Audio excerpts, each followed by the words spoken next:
검단 신도시가 개발되면서 2021년 6월에 아라동이 신설됐죠. 당시 인구가 625명이었는데 지난 9월 말 현재 아라동 인구는 6만 974명으로 늘었습니다. 약 2년 만에 인구가 100배나 증가한 겁니다. 당하동과 왕길동 등 검단 전체 인구는 21만 4천여 명에 달하는데요. 검단 신도시 입주가 본격화하면서 인구가 급증하고 있는 겁니다. 이에 발맞춰 도로망 확충이 추진되고 있지만 대부분 공사 중이라 완공까지 많은 시간이 걸립니다. 광역교통 개선 이행률은 7%로 2기 신도시 가운데 꼴찌를 기록하고 있습니다. 구혜희 기자가 취재했습니다.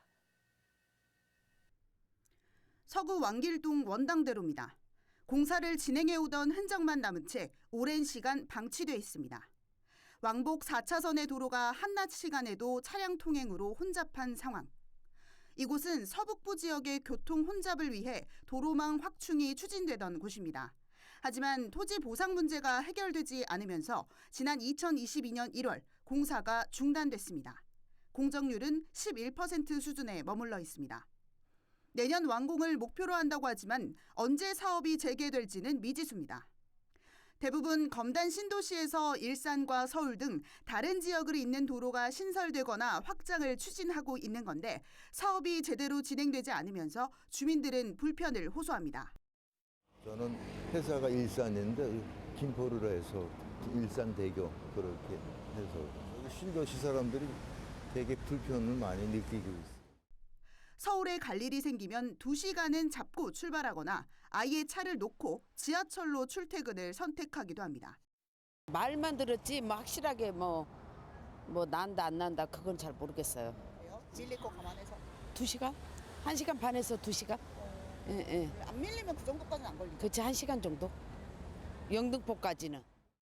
지하철로 다녀가지고 어려운 점은 없었는데 차를 타고 가면 좀 많이 밀렸던 것 같아요. 그래서 차를 여기서 제 집은 저기 서울이어가지고 여기서 차를 좀 대고 이제 지하철로 좀 많이 다니고 했었습니다. 밀리는 것 때문에? 네네 그렇죠. 네. 수도권 2기 신도시 중 한 곳인 검단 신도시의 광역교통 대책은 어느 수준일까? 전국 2기 신도시 가운데 광역교통대책 이행 현황을 살펴봤습니다. 화성 동탄을 비롯해 파주, 운정 등 4곳은 이미 100%의 이행률을 보이고 있습니다. 하지만 검단 신도시는 7%로 최하위 수준입니다.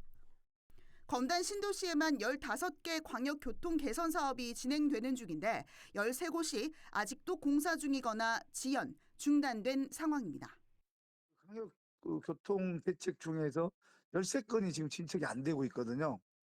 이걸 거의 하지 않고 있다. 이런 거나 같기 때문에 국토부와 LH가 빨리빨리 서둘러서 주민 불편이 없도록 최선을 다해야 되겠다.